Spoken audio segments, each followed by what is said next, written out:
এই জন্য আমার ভাইরা বাবারা, যেই মসজিদের ইমাম নবীর আশেক ইয়া নবী সালামু আলাইকার মাধ্যমে সকাল বেলায় ফজরের পর ইয়া নবী সালামু আলাইকার আওয়াজের মাধ্যমে সকালটাকে শুরু করে, আবার রাত্রি যদি কোথাও মিলাদ থাকে আবার ইয়া নবী সালামু আলাইকা দিয়ে শুরু করে, নবী মুস্তাফার দরুদ ও মিলাদ সালাম দিয়ে সকাল ও সন্ধ্যাকে অতিবাহিত করে। সৌভাগ্যবান মুসলমান আমরা।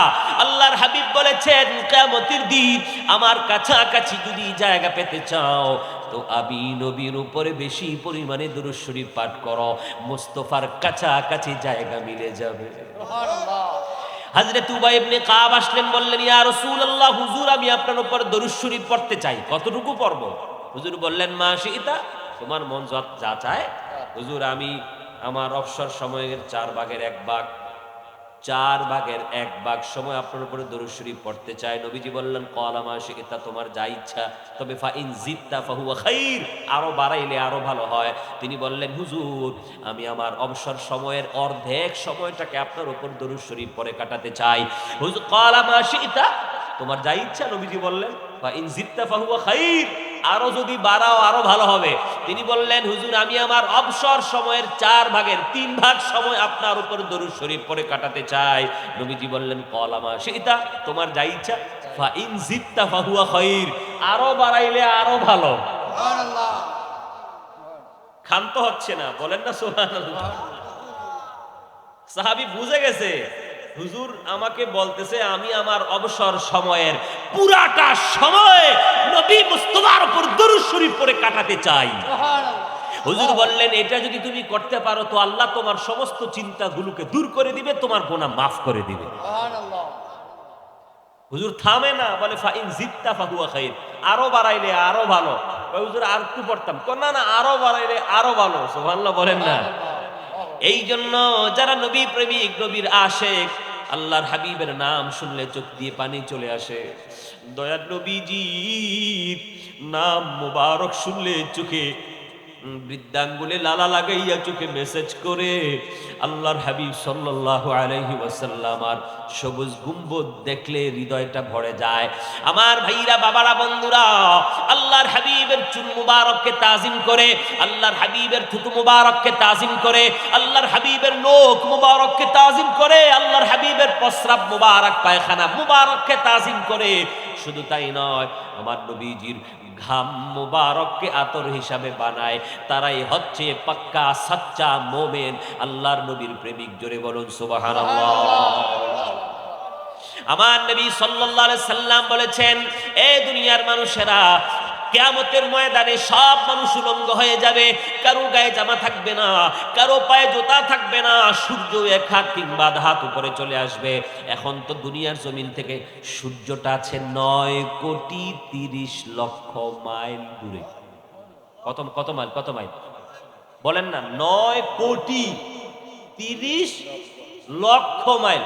এরপরেও কি সূর্য যেখানে আল্লাহ স্থাপন করেছেন, ওখান থেকে সূর্য যখন তাপ দেয় আমাদের শরীরে লাগা পর্যন্ত আল্লাহ অনেক স্তর, বাধা, পর্দা নির্ধারণ করেছেন। কেন? বান্দার কষ্ট হবে। এত বড় দয়াবান আল্লাহ এত দূরে সূর্যকে স্থাপন করে আমরা কষ্ট পাবো, এই জন্য আল্লাহ পাক পর্দা নির্ধারণ করেছেন। যতটুকু দরকার ততটুকু তাপ আমরা পাচ্ছি। সুবহানাল্লাহ।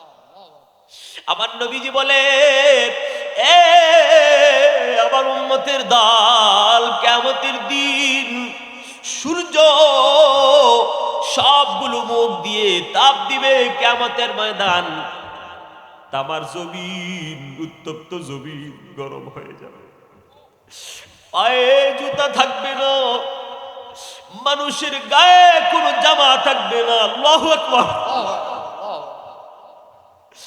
আম্মা জান আয়েশা সিদ্দিকা রাদিয়াল্লাহু তাআলা আনহা আল্লাহর হাবিব সাল্লাল্লাহু আলাইহি সাল্লামকে প্রশ্ন করলেন, ইয়া রাসূলুল্লাহ, ইয়া হাবিবাল্লাহ, কি লজ্জার কথা, হুজুর একজন কি আরেকজনের দিকে তাকাবে না? দুনিয়ার জমিনে কোনো পাগলও যদি উলঙ্গ হয়ে যায় তারপরেও তাকে দেখতে, তার দিকে তাকাতে লজ্জা হয়, ঠিক কিনা? সব মানুষ সেদিন উলঙ্গ হয়ে যাবে, নারী এবং পুরুষ সবাই সেদিন উলঙ্গ থাকবে। এটা কি আপনারা জানেন? আহা, তামার জমিনে জুতা ছাড়া হাঁটতে হবে, নারী এবং পুরুষ কারো গায়ে জামা থাকবে না। আল্লাহর হাবিব সাল্লাল্লাহু আলাইহি ওয়াসাল্লাম বলেন, আয়েশা, কারো দিকে তাকানোর চিন্তা কারো মাথায় আসবে না। কে কাপড় পরে আছে, কে উলঙ্গ, কে মা, কে বাপ, কে সন্তান, কে বেটা, কে বিটি, কে নাতি, সেই ময়দানে চিন্তা করার বিষয়টা মাথায় আসবে না। শুধু চিৎকারের আওয়াজ,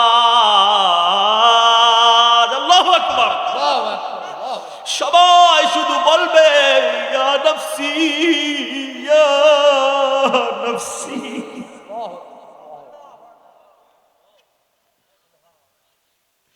সেই ময়দানটা কত ভয়াবহ হবে। মানুষগুলো চিৎকার করবে। সহিহ বুখারীর হাদিস, ঘাম ঝরতে ঝরতে কারো টাকনু ডুবে যাবে, কারো হাঁটু পর্যন্ত ঘামে ডুবে যাবে, কারো কোমর পর্যন্ত।